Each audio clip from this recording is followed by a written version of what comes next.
Є вже зафіксовано, що такий рекордний трафік на Кримському мосту, що через вибухи, ми пам'ятаємо, був трафік на виїзд з Криму до Росії доволі серйозний, а зараз він ще більший.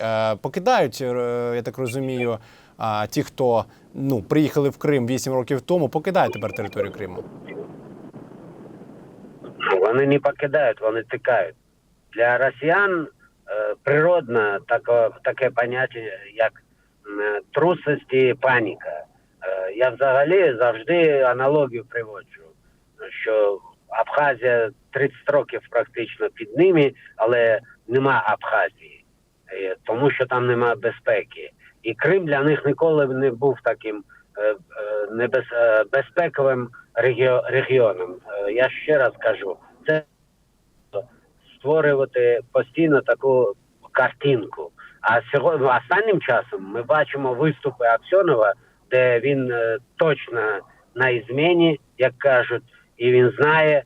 І зараз, от зараз він вже не втече, тому що в Росії його теж зараз не чекають, тому що ситуація дуже сильно змінилася. Да? На нього покладали.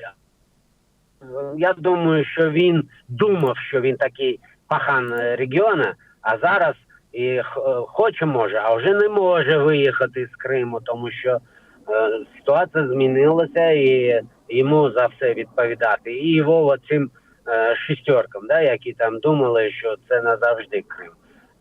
Ймовірно, доведеться, це небезпечно, ймовірно, для них повертатися там в Росію, а в цивілізованому світі їх, очевидно, ніхто не чекає. Так.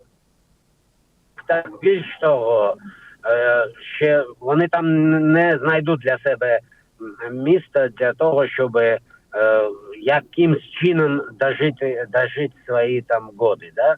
Але мене більше радує те, що нарешті наші громадяни почали там святкувати такі дії. Да?